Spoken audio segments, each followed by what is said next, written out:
Hello student, welcome to my channel legal knowledge to you. तो आज का हमारा टॉपिक है आर्टिकल 21।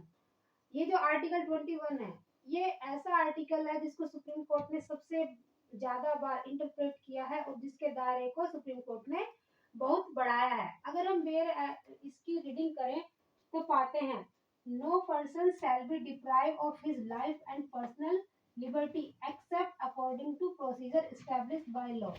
तो मेनली आर्टिकल 21 तीन चीजें दिखाता है: right to life, personal liberty and procedure established by law. That means article 21 जो है वो एक एब्सोल्यूट फंडामेंटल राइट नहीं है।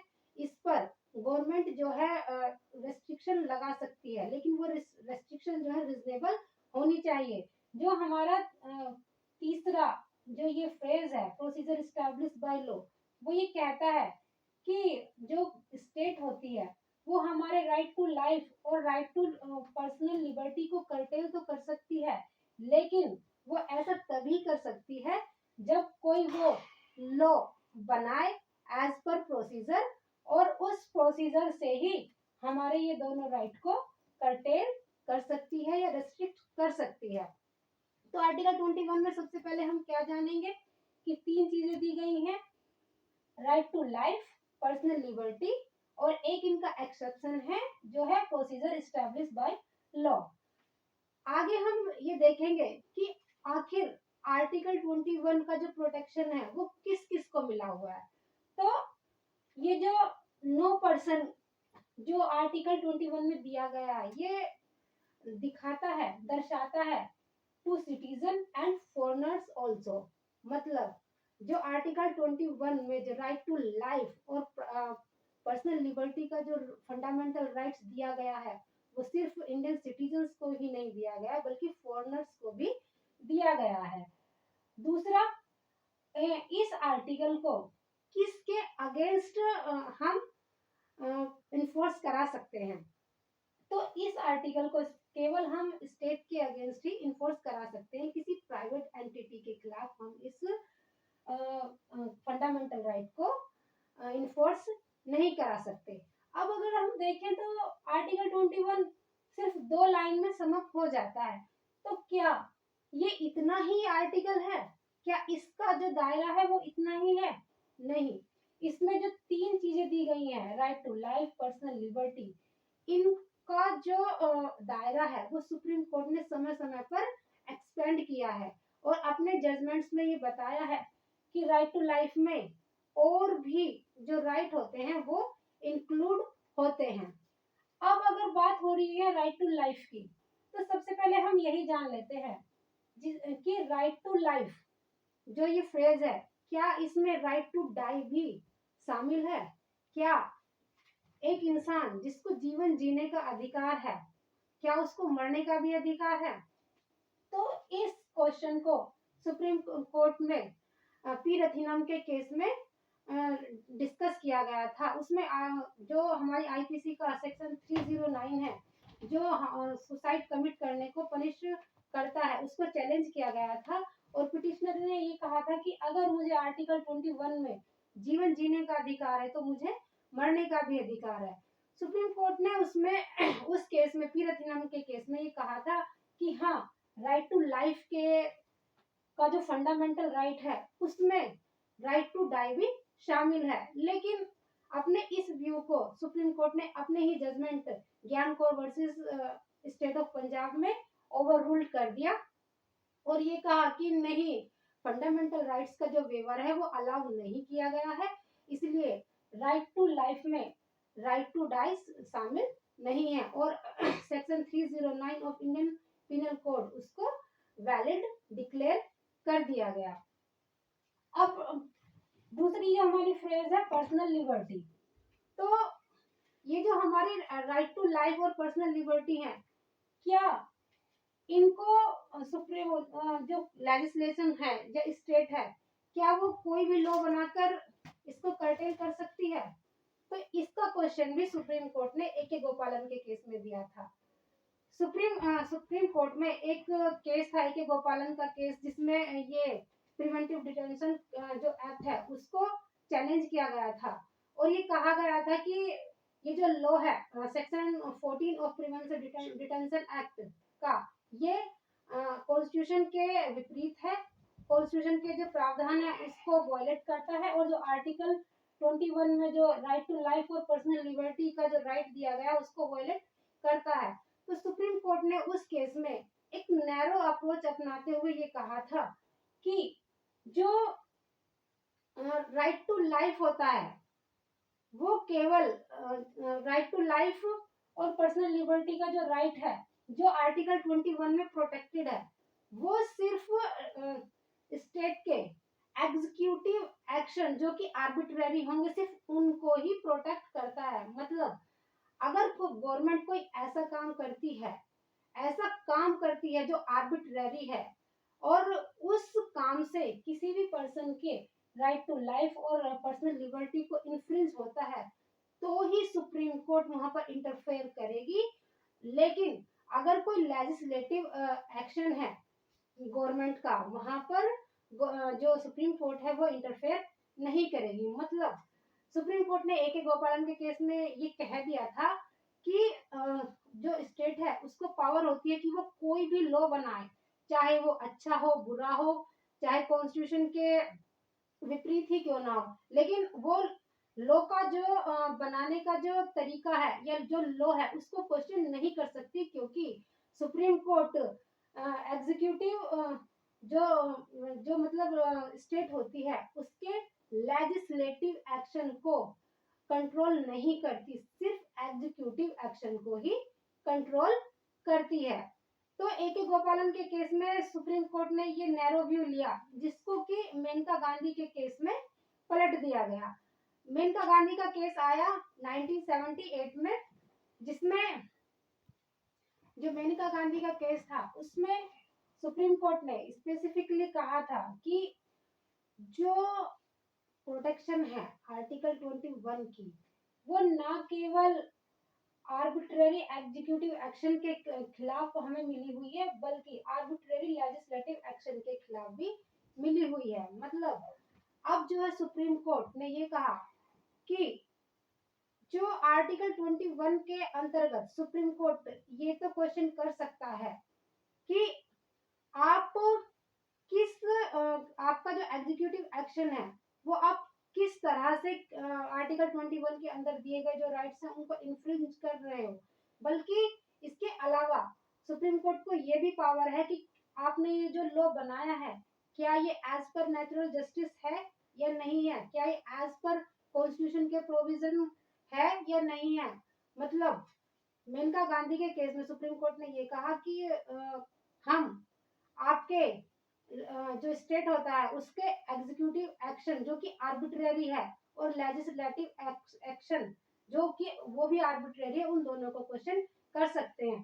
तो ये जो कॉन्सेप्ट था जो मेनका गांधी के केस में आया था, ये इंग्लिश कॉन्सेप्ट जो था ड्यू प्रोसेस ऑफ लॉ उसके सिमिलर था। उसमें भी सुप्रीम कोर्ट को ये पावर होती है कि वो स्टेट के लेजिस्लेटिव एक्शन और एग्जीक्यूटिव एक्शन दोनों को कंट्रोल कर सके। तो after Maneka Gandhi case supreme court को ये राइट मिल गया या सुप्रीम कोर्ट ने डिक्लेयर कर दिया कि आर्टिकल 21 के अंतर्गत जो स्टेट होती है उसके एग्जीक्यूटिव और लेजिस्लेटिव जो एक्शन होते हैं अगर वो आर्बिट्रेरी हैं तो उनको क्वेश्चन किया जा सकता है, और अगर वो कॉन्स्टिट्यूशन के वॉयलेटिव में है या फंडामेंटल राइट को वॉयलेट करते हैं तो उनको नल एंड वॉइड भी डिक्लेयर किया जा सकता है।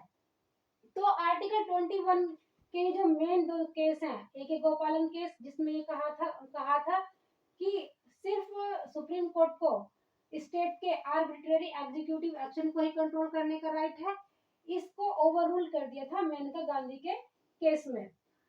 अब राइट टू लाइफ क्या होता है, इसको भी सुप्रीम कोर्ट ने बहुत से केसों में इंटरप्रेट किया है।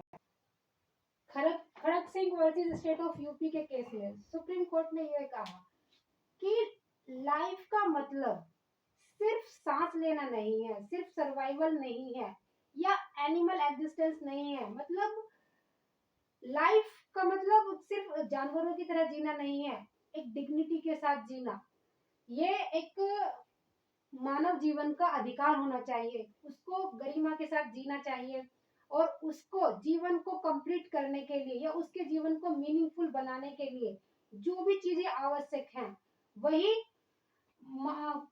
हर ह्यूमन बीइंग को दी जानी चाहिए और वो सभी चीजें आर्टिकल 21 के अंतर्गत आएंगी। तो Khadak Singh versus state of UP में सुप्रीम कोर्ट ने ये कहा था कि राइट टू लाइफ का मतलब ये नहीं है कि इंसान जानवरों की तरह जिए, उनको वही सारे एस्पेक्ट मिलने चाहिए जो कि एक किसी मानव जीवन को कंप्लीट बनाते हो, मीनिंगफुल बनाते हो, वर्दी बनाते हो। तो खड़क सिंह के केस में ये कहा था। इसके अलावा भी सुनील बत्रा का केस था, सुनील बत्रा वर्सेस दिल्ली एडमिनिस्ट्रेशन, उसमें भी सुप्रीम कोर्ट ने ये रिआइट्रेटेड किया था कि जो ह्यूमन लाइफ है वो एक एनिमल एग्जिस्टेंस होकर ही ना रह जाए, उसको सभी वो एस्पेक्ट मिलने चाहिए जो उसके जीवन को मीनिंगफुल या कंप्लीट बनाते हैं। सुप्रीम कोर्ट ने Vishakha versus state of Rajasthan के केस में राइट अगेंस्ट सेक्सुअल हरासमेंट, इस राइट को भी आर्टिकल 21 के अंतर्गत माना था और ये कहा था कि अगर किसी महिला को वर्क प्लेस पर सेक्सुअल हरासमेंट का सामना करना पड़ता है तो वो उसके जेंडर इक्वालिटी का जो राइट है जो कि आर्टिकल 14 में गारंटीड है और उसकी लाइफ और पर्सनल लिबर्टी जो कि आर्टिकल 21 में गारंटीड है, इन दोनों का वॉयलेशन है। तो हर महिला को ऐसा ऐसा एक अधिकार दिया गया आर्टिकल 21 में कि उसको सेक्सुअल हरासमेंट से प्रोटेक्शन मिल जाए, चाहे वो वर्क प्लेस कैसा भी हो।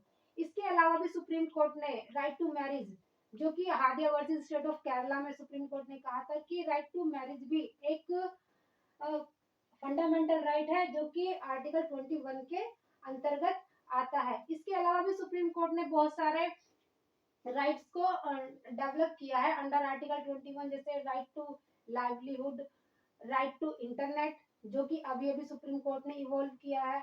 इसके अलावा right to free and fair trial और एक right to get free air and साफ हवा को पाने का अधिकार। एमसी मेहता के केस में सुप्रीम कोर्ट ने ये कहा था कि हर सिटीजन को ये राइट है कि उसे पॉल्यूशन फ्री एनवायरनमेंट मिल सके, उसको पॉल्यूशन फ्री वाटर और एयर मिल सके। इसी तरह से सुप्रीम कोर्ट ने बहुत सारे जो राइट्स हैं वो इवॉल्व किए थे। इनके अलावा जो रिसेंट में सुप्रीम कोर्ट ने एक राइट इवॉल्व किया है वो है राइट टू प्रिवेसी, जो कि अभी केएस पुट्टा स्वामी के केस में दिया गया है।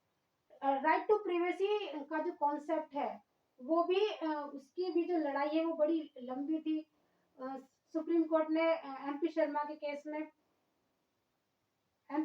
केस में ये कह दिया था कि जो राइट टू प्राइवेसी कोई ऐसी चीज नहीं है जो हमारे इंडियन कॉन्स्टिट्यूशन में गारंटी है, लेकिन सुप्रीम कोर्ट ने केएस पुट्टा स्वामी के केस में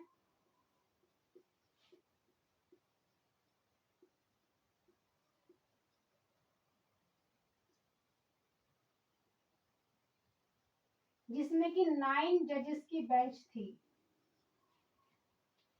सुप्रीम कोर्ट ने यूनानिमसली, मतलब सारे जो भी बेंच में जितने भी जजेस थे, नो के नो, सबने एक मत से ये अपना डिसीजन दिया था कि जो राइट टू प्राइवेसी है वो हमारे जो आर्टिकल 21, आर्टिकल 19 और आर्टिकल